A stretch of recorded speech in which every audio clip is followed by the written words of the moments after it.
வணக்கம். ஹோமோலிட்டிக் fission, ஹெட்ரோலிட்டிக் fission என்னென்னு பார்த்துடலாமா? இப்போது இவங்க தான் ஹைட்ரஜன், குளோரின் அப்படின்னு வச்சுக்கலாம். இவங்க ரெண்டு பேரும் ஃப்ரெண்ட்ஸாக இருக்காங்க, சரியா? அப்போது when they are friends என்ன ஆகும்னா, இப்போது இதுக்கிட்ட இருக்கிறதெல்லாம் இதுக்கு ஷேர் பண்ணும், இதுக்கிட்ட இருக்கிறத இதுக்கு ஷேர் பண்ணும் இல்லையா? இப்போ இதுக்கிட்ட இந்த சாக்லேட் இருக்குது, அதை ஹைட்ரஜனுக்கு கொடுக்குது. இதுக்கிட்ட இந்த சாக்லேட் இருக்குது, அதை குளோரினுக்கு கொடுக்குது. இப்போது இது ரெண்டும் ஷேர் பண்ணியிருக்கு இல்லையா? இப்போ ரெண்டு பேருக்குள்ளே ஏதோ ஒரு சண்டை. இப்போ என்ன பண்ணும்? ரெண்டு சான்ஸ் இருக்குது. என்ன சான்ஸுன்னா, இந்தா நீ கொடுத்தது எனக்கு வேண்டாம் அப்படின்னு தூக்கி போட்டுரும். இப்போ இதுவும் இந்தா நீ கொடுத்ததும் எனக்கும் வேண்டாம் அப்படின்னு தூக்கி போட்டுருச்சுன்னா, இதுதான் ஹோமோலிட்டிக் ஃபிஷன். அதாவது கொடுத்ததை அதுவே வாங்கிட்டு பிரிஞ்சு போயிடுறது, சரியா?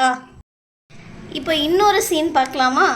சப்போஸ் இவங்க ரெண்டு பேருக்குள்ளே சண்டை வருது.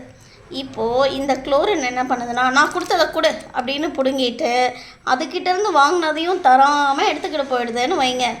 இதுதான் heterolytic fission. Chlorine takes away its electron, hydrogen's electron towards it.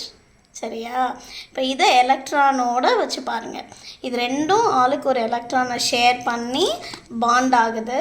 But when the lysis அப்படின்னா என்ன? வென் இட் ஸ்பிளிட் ஆகும்போது அதாவது ஷேர் பண்ண எலக்ட்ரானை அதாவது எடுத்துகிட்டு போயிடுச்சுன்னா அது ஹோமோலிட்டிக் ஃபிஷன். ஒரு எலிமெண்ட் அந்த மற்ற எலிமெண்ட்டோட எலக்ட்ரானையும் எடுத்துக்கிட்டு போயிடுச்சு அப்படின்னா அது ஹெட்ரோலிட்டிக் ஃபிஷன். புரிஞ்சுதா?